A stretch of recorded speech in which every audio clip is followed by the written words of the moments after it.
আজানিবাৰ সেৱাস্থলী মত্ৰ বৈকুণ্ঠ কৰি আজিৰ এই পবিত্ৰ পুণ্যধাম গড়আলি গোহাঁই গাঁৱৰ ৰাইজৰ উদ্যোগত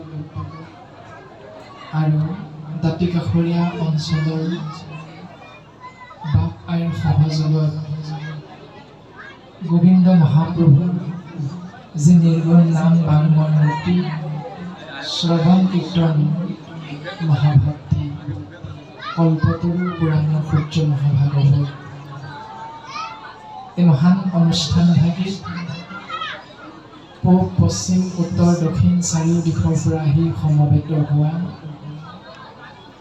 আপোনাসৱ সমস্ত জনা ভগৱন্ত বস্তুৰ পৰম ভকত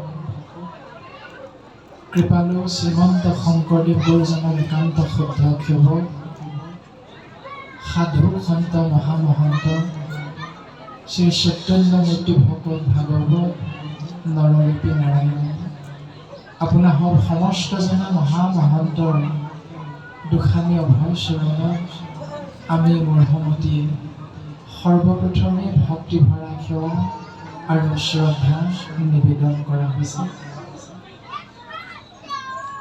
যি মহান দায়িত্ব অৰ্পণ কৰি আমি মূৰ্হমতীক আজিৰ এই মহান অনুষ্ঠানভাগিত আপোনাসৱে আগবঢ়াই দিছে দায়িত্ব পালনৰ বাবে।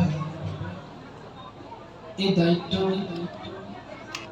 আমাক যিজনা ব্যক্তিয়ে দুৰ্ভাগ যন্ত্ৰৰ যোগেদি আমাক যোগাযোগ কৰি আপোনাসৱ মহামহন্তৰ চৰণ কমলত গোবিন্দ মহাপ্ৰভুৰ নিৰ্গুণ নামেৰে সেৱা ধৰাৰ সৌভাগ্যৱন্ত কৰি তুলিছিল সেইজনা পৰম বৈষ্ণৱ আমাৰ মাজতে আসনাধীষ্ঠ হৈ আছে। তিলেশ্বৰ হাজৰিকা বাপজনা আমি তেৰাৰ চৰণ কমলৰ যোগেদি গড়আলি গোহাঁই গাঁৱৰ আজিৰ মহান অনুষ্ঠানভাগিৰ উদ্যোক্তা মণ্ডলী তথা কৰ্মকৰ্তা বিষয়ববীয়া সভাপতি সম্পাদক বাপকে মুখ্য কৰি তেৰা সমস্ত আজ্ঞা শিৰোগত কৰি দুদিনীয়া কাৰ্যসূচীৰে নিজৰ সাম্প্ৰতিক সময়ৰ মায়াময় সংসাৰৰ যি গৃহস্থী জঞ্জাল সেই গৃহস্থী ধৰ্ম এৰি আপোনাসৱ মহামহন্তৰ চৰণত সেৱা ধৰাৰ মানসেৰে বিভিন্ন স্থানৰ পৰা আহি মূল আৰু ঢোলৰ পাঠ আগবঢ়াই নি আসন অলংকৃত কৰা পাঠাচাৰ্য সমস্তজন আপোনাসৱ মহামহন্ত সবাৰো দুখানি অভয় চৰণত আমি পুনৰ চবৰ ভক্তিৰ সেৱাভাগী অৰ্পণা কৰা হৈছে।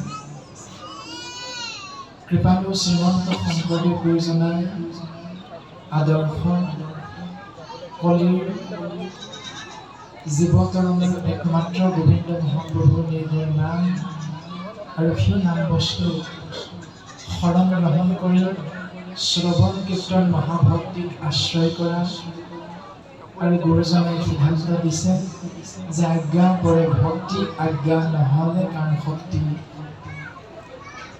আৰু আপোনাসৱ মহামহন্তৰ সেই আজ্ঞা আশীৰ্বাদ হিচাপে শিৰোগত কৰি নিৰ্দিষ্ট কৰি দিয়া আসনভাগিত অৰ্পণ কৰা মহান দায়িত্বভাগী পালনৰ বাবে আমি আগবাঢ়িব বিচৰা হৈছে।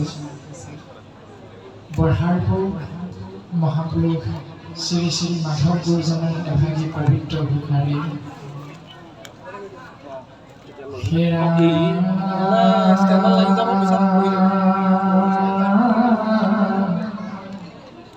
গোপিনী ৰধন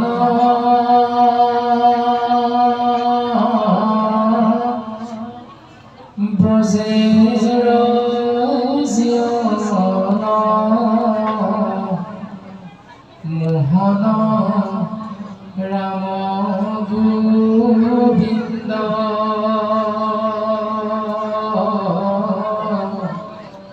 পৰম সাদৰে শিৰে তুলি ধৰো প্ৰজোপন অৰবিন্দ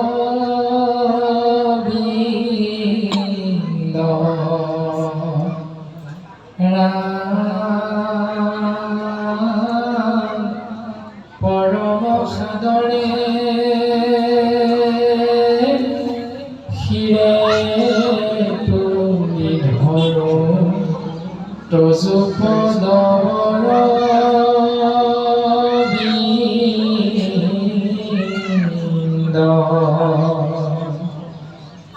কৃষ্ণ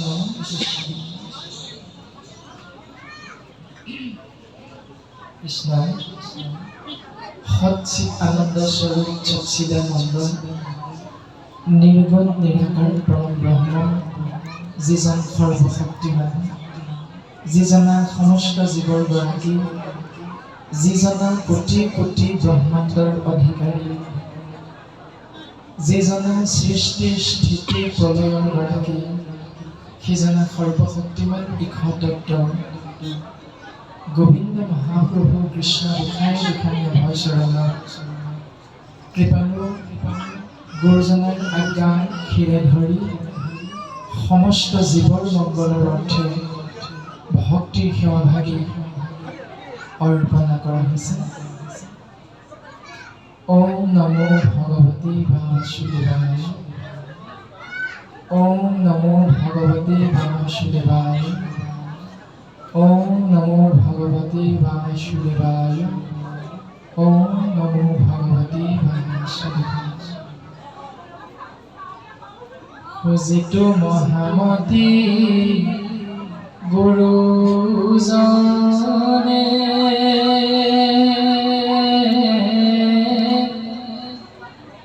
হৰি ভক্তি পন্থ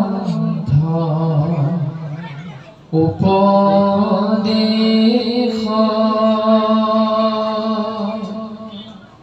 দিয়া দুসময় সংসাৰৰ পাৰ কৰে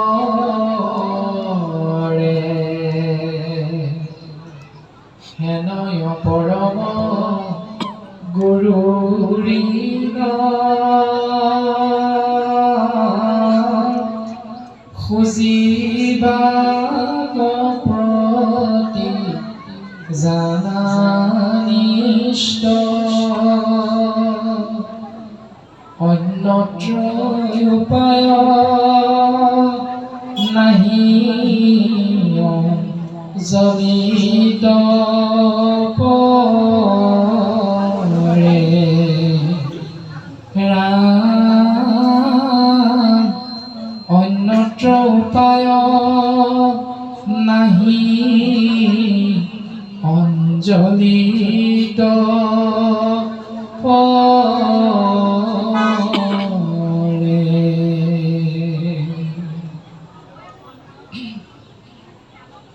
কৃষ্ণ সিজনা জগতগুৰু পৰম গুৰু হ'ল শ্ৰীমন্ত শংকৰদেৱ। কৃপালু শ্ৰীমন্ত শংকৰদেৱ পৰম গুৰুজনাৰ অভয় চৰণত সমস্ত জীৱৰ মংগলৰ অৰ্থে ভক্তিৰ সেৱাভাগী অৰ্পণা কৰা হৈছে।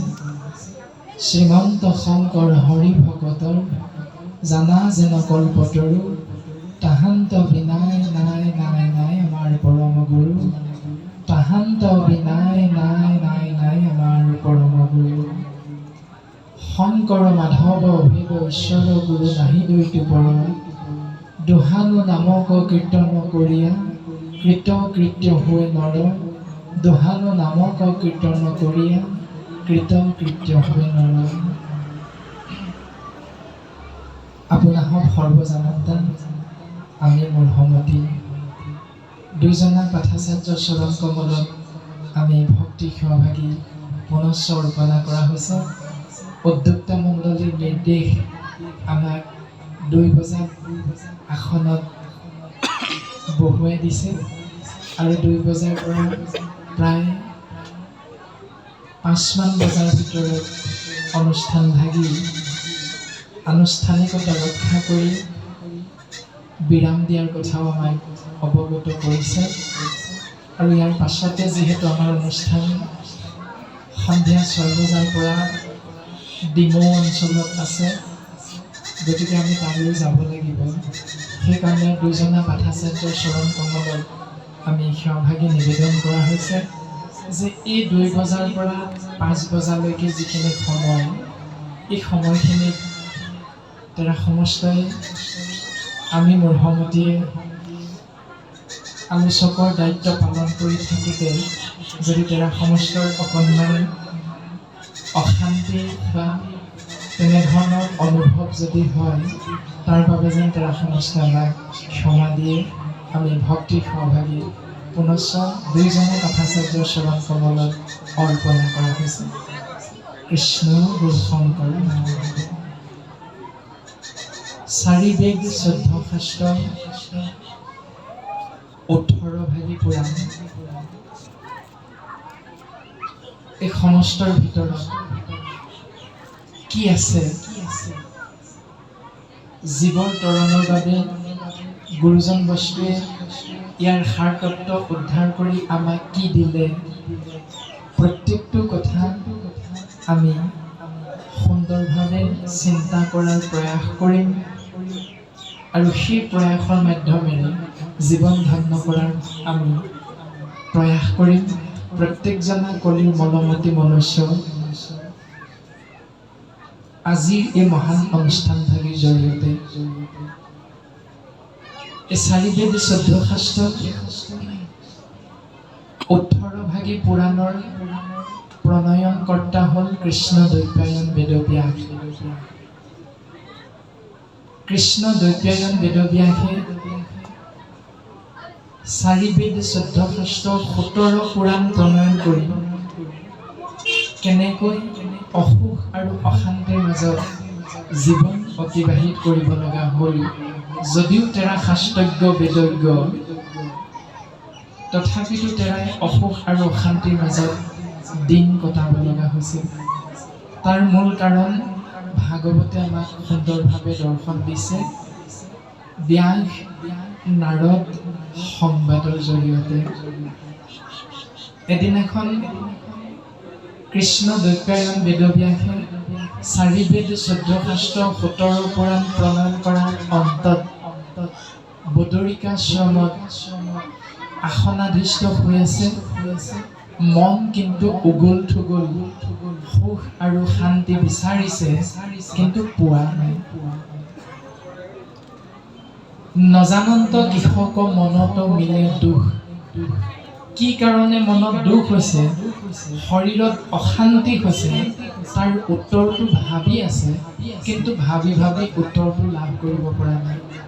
যি ধৰণে আমিও কলিৰ মলমতী মনুষ্য, ব্ৰাহ্মণ, ক্ষত্ৰিয়, বৈশ্য, শূদ্ৰ আদি 4 জাতিৰ বাপ আইসকলে 4 আশ্ৰমী হৈও কিন্তু গৃহস্থী ধৰ্ম পালনত প্ৰত্যেকজন বাপ আই আমি বিচৰা ধৰণে সুখ কিন্তু কোনেও লাভ কৰিব নোৱাৰোঁ।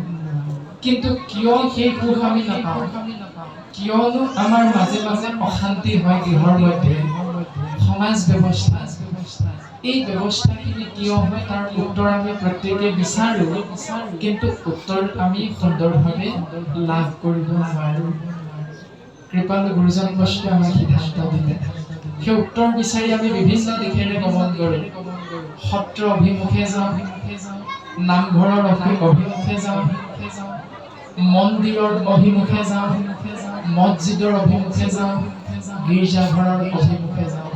বিভিন্ন ধৰ্মাৱলম্বী লোকে আমি শান্তি বিচাৰি নিজৰ নিজৰ ভাৱনা অনুসৰি আমি বিভিন্ন পথ অৱলম্বন কৰোঁ। জগতগুৰু পৰম গুৰু কৃপালু শ্ৰীমন্ত শংকৰদেৱ গুৰুজনাই আমাক সুন্দৰভাৱে ইয়াৰ উত্তৰ দিছে। হেৰা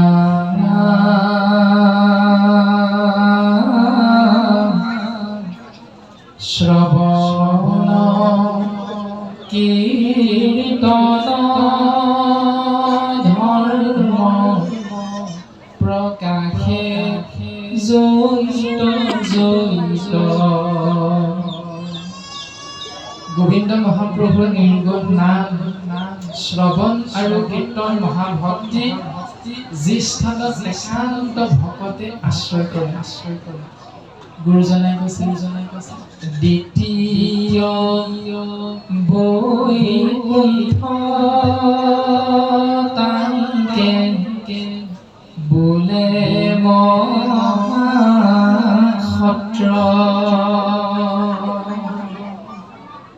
সেই স্থান হ'ল দ্বিতীয় বৈকুণ্ঠ, সেই স্থান হ'ল মহাক্ষত্ৰ, সেই স্থান হ'ল নামঘৰ। আৰু সেই নামঘৰৰ বিষয়ে গুৰুজনাই ক'লে সেই নামে নামঘৰ অসমীয়া জাতি আমি এয়ে পৰিচয়।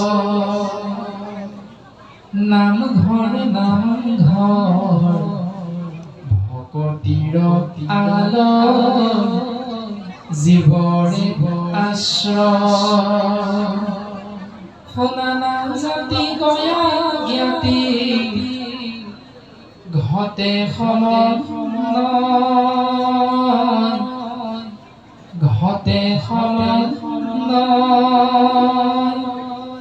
নামঘৰৰ বিনে আমাৰ অস্তিত্ব নৰয়। নামঘৰৰ বিনে আমাৰ অস্তিত্ব নৰয়। এয়াই কলিৰ মলমতি মনুষ্য কৃপালু গুৰুজনে দিয়া অপূৰ্ব অৱদান নামঘৰ। য'ত আহোম কছাৰী খাচী গাৰো মিৰি যৱন কংক গোৱাল অসম মুলুক ৰজক তুৰুক কুবাচলে চান্দাল। যি স্থানত আহোম কছাৰী খাচী গাৰো মিৰি যৱন কংক গোৱাল অসম মুলুকৰ ৰজক তুৰুক কুবাচ ম্লেচ্ছ চান্দাল এনেকৈ যিমানবিলাক জাতি উপজাতি জাতি ধৰ্ম বৰ্ণ ভাষা নিৰ্বিশেষে শিক্ষিত অশিক্ষিত ধনী দুখীয়া উচ্চ নীচ আবাল বৃদ্ধ বনিতা যিমান জীৱ এই সংসাৰত আছে অৱস্থান কৰি সমস্ত সেই স্থানত গৈ উপস্থিত হৈ একেখন মজিয়াতে আসনাধিষ্ঠ হৈ গোবিন্দ মহাপ্ৰভু কৃষ্ণ গোসাঁইৰ নিৰ্মল নাম শ্ৰৱণ কীৰ্তন মহাভক্তি আশ্ৰয় কৰি এই সংসাৰৰ পৰা তৰি যাব পাৰে। আনো পাপী নৰ কৃষ্ণ সেৱকৰ সংগত পবিত্ৰ হয়। এনেকৈ যিমানবিলাক নিকৃষ্টৰ নিকৃষ্টতম জীৱ এই সংসাৰত আছে সমস্ত জীৱই এজন কৃষ্ণ সেৱকৰ সংগ যদি লাভ কৰে সেই জীৱই ঈশ্বৰ পুৰুষৰ পূৰ্ণ কৃপা লাভ কৰিব পাৰে। কাৰণ গুৰুজনাই সিদ্ধান্ত দিছে দেৱদূতিৰে থতু কৰি ভকতে বৰ ভকতক ভজিলে গোচয় কৰ্ম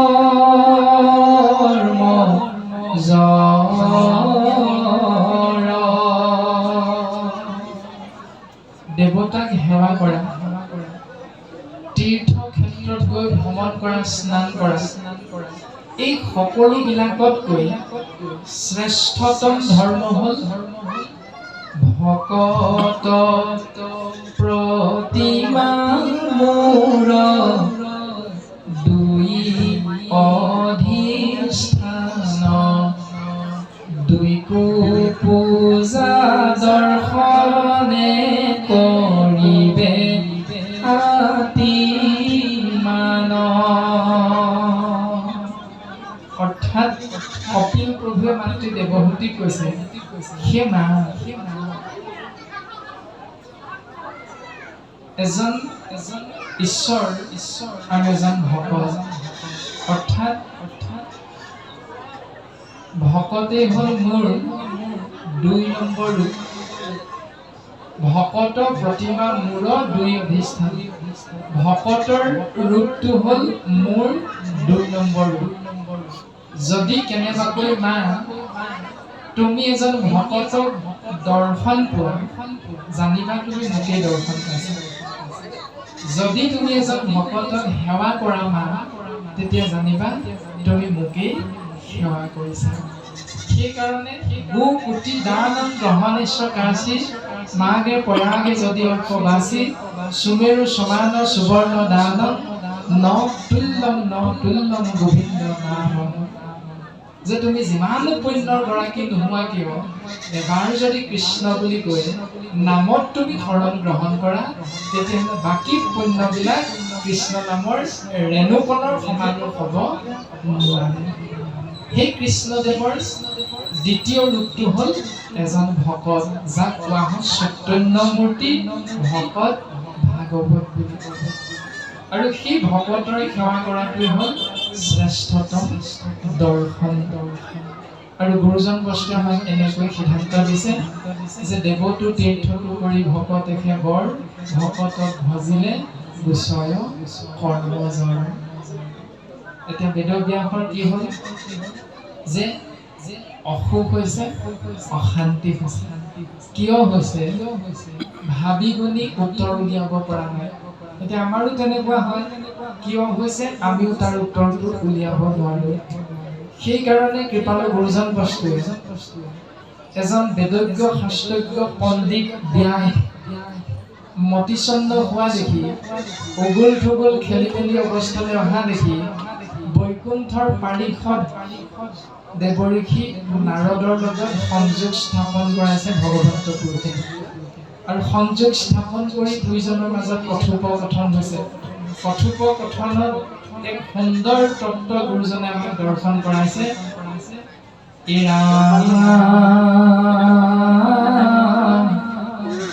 চাৰিও বেদৰ কৰিলা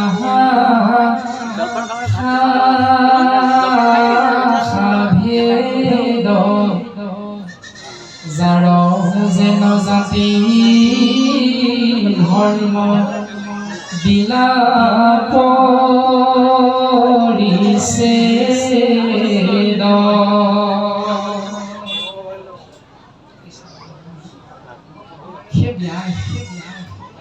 তুমি চাৰিও বেদৰ শাখা প্ৰশাখাবিলাক ভাগ ভাগ কৰিলা আৰু জন্মগতভাৱে ব্ৰাহ্মণৰ কৰ্মটোক ধৰ্ম কোনটো হয় তুমি বুজাই দিলা। ক্ষত্ৰিয়সকলৰ কোনটো কৰ্ম কৰিলে শাস্ত্ৰৰ ধৰ্ম বুলি কৈছে তুমি তেওঁলোকক দেখুৱাই দিলা। বৈশ্যসকলৰ কোনটো কৰ্ম ধৰ্ম, শূদ্ৰসকলৰ কোনটো কৰ্ম ধৰ্ম বুলি কৈছে তুমি সুন্দৰভাৱে যাৰ যেন জাতি ধৰ্ম দিলা কৰিছে।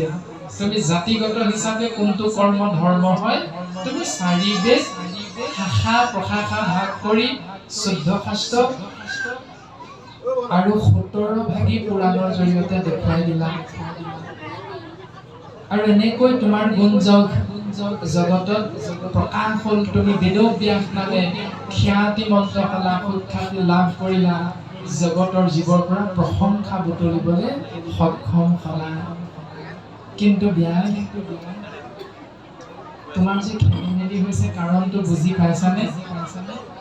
ব্যাসে উত্তৰ দিছে যে হওঁ যদি আমি বেদ শাস্ত্ৰত পাৰ্গত, কৰো নিতে ঈশ্বৰ অৰ্পণা কৰ্ম যত, মহাজ্ঞান পূৰ্ণ আমি জগতে প্ৰখ্যাত, সন্ত সমাধিতে ব্ৰহ্ম আপুনি সাক্ষাৎ, তথাপি নুগুছে মোৰ মনে অসন্তোষ, নপাওঁ বিমৰিধি কিবা কৰি আছো দুখ। ভগৱন্তৰ সৃষ্টিত কোনোবা এজন 5 তলা বিল্ডিঙৰ ওপৰত আছে, 1.5 লাখ মান 2 লাখ মান টকা দৰমহা পায়, কিন্তু এটি পুত্ৰ সন্তানৰ তেওঁ অভাৱ, সেই দুখত তেওঁ কৰি আছে। তেওঁ মাত্ৰ 2জনী ছোৱালী। কোনোবা এজনৰ 3টিমান সন্তান, কিন্তু পঢ়াই শুনাই দুবেলা দুসাঁজ খোৱাবৰ বাবে তেওঁ কিন্তু এটা চাকৰিৰ অভাৱ। গতিকে এই সংসাৰখনত প্ৰত্যেকৰে কিবা নহয় কিবা এটা দুখ যে আছে। আমি যে প্ৰত্যেকেই কিবা নহয় কিবা এটা অসুখ অশান্তিৰ মাজত অৱস্থান কৰি থাকো, এইটো শাস্ত্ৰে আমাক নিশ্চিত ৰূপত প্ৰকাশ কৰিছে। কোনোবা এজন শিক্ষা দীক্ষাৰে BA MA পাছ কৰি আছে, কিন্তু তেওঁ উপযুক্ত চাকৰিটো পোৱা নাই, সেইটো তেওঁৰ দুখ। কোনোবা এজন পিতৃ মাতৃয়ে ল'ৰাটোক পঢ়াই শুনাই চাকৰিটো দিয়ালে, কিন্তু এজনী বোৱাৰী বিচাৰি বিচাৰি সংসাৰত পোৱা নাই। বোৱাৰী এগৰাকী পালে, ল'ৰাটোলৈ আনিলে, কিন্তু এটি নাতিৰ মুখ দেখা নাই। যিকোনো প্ৰকাৰে এইখন সংসাৰত আপোনাৰ মোৰ একোটা দুখৰ মাজেৰে আমি প্ৰত্যেকজনে জীৱন আগবঢ়াই নিব লগা হয়। এনেকৈ ব্যাসৰো এদিন অশান্তি হৈছে, অসুখ হৈছে। দেৱঋষি নাৰদে সুধিছে কিয় হ'ল? ব্যাসে কৈছে মই ভাবি পোৱা নাই কি হৈছে, আৰু তুমিয়ে কোৱা মোৰ কিয় এনেকুৱা হ'ল।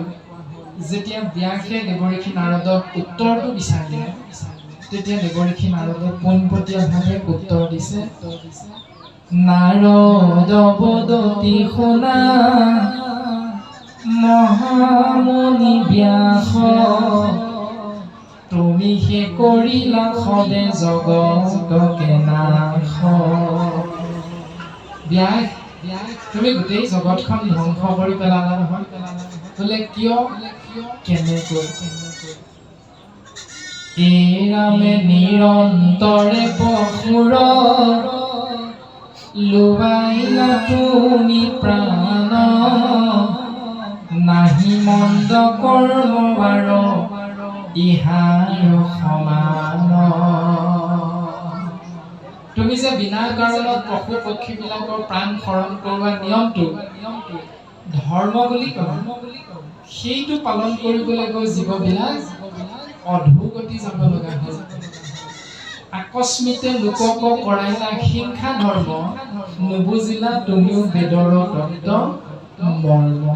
সেই ব্যাস, তুমি বেদজ্ঞ হ'ব পাৰা, তুমি শাস্ত্ৰজ্ঞ হ'ব পাৰা, কিন্তু তুমিও বেদৰ আচল তত্ত্বটো বুজি নাপালা। তুমি বিনা কাৰণত পশু পক্ষীৰ প্ৰাণ হৰণ কৰা কৰ্মটো তুমি ধৰ্ম বুলি লিখি দিলা জাতিগত হিচাপে। গতিকে সেই নিয়মটো পালন কৰিবলৈ গৈ জীৱবিলাক অধোগতি যাব লগা হ'ল। গৰিহিত কৰ্মকো কহিলা ধৰ্ম বুলি, এনেকৈ নকৰিব লগা কৰ্মবিলাককে প্ৰাণী হিংসা কৰাটোকেই ধৰ্ম বুলি কৈ দিলা। তোমাৰ বচনে লোক নাখিল সমলি, তোমাৰ কথাবিলাক পালন কৰিবলৈ গৈ জীৱবিলাক পৰম গতিৰ বিপৰীতে অধোগতি যাব লগা হ'ল। গতিকে ব্যাস,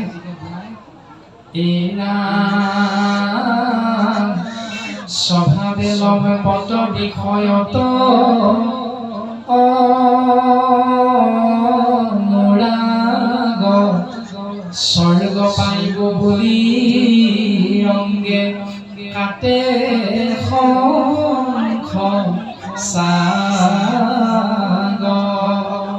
চাগ মানে ছাগলী, শংখ মানে হাঁহ। হাঁহ, পাৰ, কুকুৰা, ছাগলী, মহ আদিবিলাক কৰৈ নানা হিংসা ধৰ্ম, নানা দেৱ পূজে। এক ঈশ্বৰ কৃষ্ণদেৱক বাদ দি নানা দেৱ দেৱতাক পূজা সেৱা কৰি এই বলি বিধান প্ৰক্ৰিয়াৰে নিৰীহ প্ৰাণীবিলাকক হত্যা কৰি যি হিংসা ধৰ্ম, সেইটোক পালন কৰিবলৈ যোৱাৰ কাৰণে জীৱবিলাক পৰম গতিৰ বিপৰীতে অধোগতি যাব লগা হ'ল। ৰামে প্ৰকৃতি কহিলা তুমি আনহে ধৰ্ম নকহিলা প্ৰখ্যাত কৰি কৃষ্ণ কীৰ্তন। তুমি কব লাগিছিল পোনে পোনে কৃষ্ণ নামত জীৱৰ গতি, নকলা, কৈ দিলা আন দেৱ ধৰ্মবিলাক আশ্ৰয় কৰা হিংসা ধৰ্ম, তাতে জীৱৰ গতি। গতিকে তুমি বেদৰ মূল তত্ত্বটো বুজি নাপালা, আৰু সেইকাৰণে সিজিল তোমাতৰ ঋষি পৰম অন্যায়, নাহি সুস্থ চিত্ত তব এহি অভিপ্ৰায়। তুমি যে অসুখ অশান্তিৰ মাজত আছা, মূল কাৰণটো এইটো। এতিয়া আমিও ব্যাসৰ দৰে কোনোবা ডাবুল MA কোনোবা BA পাছ কৰি ঘৰতে আছে কিন্তু মদ ভাং কানি খাই গোটেই অৱস্থা ঘৰখন লাওলোৱা কৰি দিছে তাৰমানে তেওঁ সেই বেদজ্ঞ নিচিনা শাস্ত্ৰজ্ঞ ব্যাসৰ নিচিনা হ'ল পাঠ্যপুথি জ্ঞানেৰে তেওঁ শিক্ষিত হ'ল কিন্তু তেওঁ আধ্যাত্মিক জ্ঞানেৰে এক তিল মানুহ তেওঁ নিজক সংশোধন কৰিবলৈ চেষ্টা নকৰাৰ বাবে তেওঁ সেই ব্যাসৰ দৰে অৱস্থাটো হৈ যায় গতিকে এনেকুৱা ব্যক্তিৰে যিখন সমাজ গঠন কৰি আমি বসবাস কৰি আছো সেই সমাজখনো শাস্ত্ৰই কৈছে তেনে সমাজ গতিকে আমি অসংস্কাৰী আৰু সংস্কাৰী এই দুটা শব্দ গুৰুজনাই কেনেকৈ দিছে তাৰ তত্ত্ব আমি অনুধাৱন কৰিবলৈ চেষ্টা কৰাটো অতীৱ প্ৰয়োজন ব্যাসক দেৱৰ্ষি নাৰদে এই উপদেশ এনেকৈ দিলে মোৰ উপদেশে কৰা ভাগৱত শাস্ত্ৰ প্ৰচাৰক গোবিন্দৰ গুণনাম মাত্ৰ মই উপদেশ দিছো তুমি আকৌ ভাগ শাস্ত্ৰ লিখা যাৰ নাম হ'ব শ্ৰীমদ ভাগৱত যাক কোৱা হৈছে 18 নম্বৰ ভাগী পুৰাণ 17 নম্বৰ ভাগী পুৰাণ লিখালৈকে ব্যাসৰ খেলি মেলি কিয়নো তাত কৃষ্ণ নামটো নাই প্ৰত্যক্ষ ৰূপত আৰু তাত আছিল 33 কোটি দেৱ দেৱতাৰ শৰণ চিন্তা কৰা প্ৰাণী হিংসা কৰা এই নিয়মটো ধৰ্ম হিচাপে প্ৰত্যক্ষ ৰূপত প্ৰকাশ হৈ আছে আৰু ভাগৱতেই একমাত্ৰ শাস্ত্ৰ য'ত কেৱল আছে বৰহাৰপু মহাপুৰুষ মাধৱ গুৰুজনে সিদ্ধান্ত দিছে বৈকুণ্ঠৰ কল্পতৰু ভাগৱত শাস্ত্ৰ ইহাৰ উত্তম ফল দান দক্ষিণা মাত্ৰ আছেনে বুলি নামঘোষা সকলোৱে আমি নামঘোষা আশ্ৰয় কৰিছো এই জোকা ঘোষা কিন্তু নামঘোষাত কি বুলি আছে বৈকুণ্ঠৰ কল্পতৰু ভাগৱত শাস্ত্ৰ ইহাৰ উত্তম ফল হৰি নাম মাত্ৰ ভাগৱতত আছে কেৱল গোবিন্দ মহাপ্ৰভুৰ নিৰ্গুণ নাম আৰু এই নামত শৰণ গ্ৰহণ কৰিলে কি হ'ব হৰি নামে হৰি নামে হৰি নামে সাৰ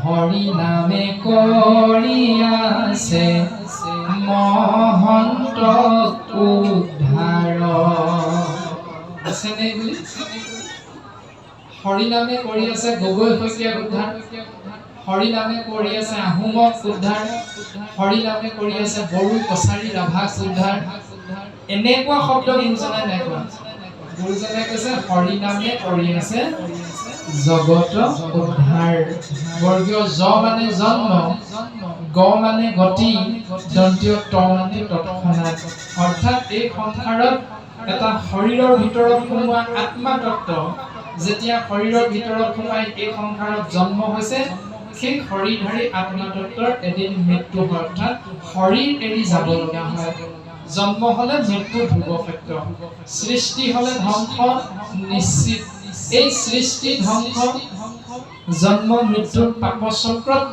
যিমানবিলাক আমি জীৱ অৱস্থান কৰি আছো ই সেদজে হওক অণ্ডজে হওক উদ্ভিদে হওক জৰায়ুজে হওক চাৰিটি ভাগত বিভক্ত হৈ থকা প্ৰত্যেকটি জীৱ ঈশ্বৰৰ নাম আশ্ৰয় কৰিলে এই সংসাৰৰ পৰা তৰি যাব পাৰে এই তত্ত্বটি ভাগৱতত আছে ভাগৱতত এইটো নাই ব্ৰাহ্মণ সকলেহে ভাগৱত পঢ়িব তেওঁলোক তৰি যাব ক্ষত্ৰিয়সকলে কৃষ্ণ নাম লোৱাৰ অধিকাৰ নাই বাপ সকলেহে নাম ল'ব পাৰিব আই সকলে নোৱাৰে এনেকুৱা নিয়ম ভাগৱতত নাই শৰণ ভজন ভক্তি সদাচাৰ যাক জানি নৰ নাৰী তৰুক সংসাৰ শৰণ ভজন ভক্তি সদাচাৰ যাক আশ্ৰয় কৰিলে বাপ কি আই কি আবাল বৃদ্ধ বনিতা কোনো কথা নাই, প্ৰত্যেকটো শৰীৰধাৰী মনুষ্য বা জীৱাত্মা এই সংসাৰৰ পৰা সুন্দৰভাৱে পৰম গতি লাভ কৰিব পাৰিব।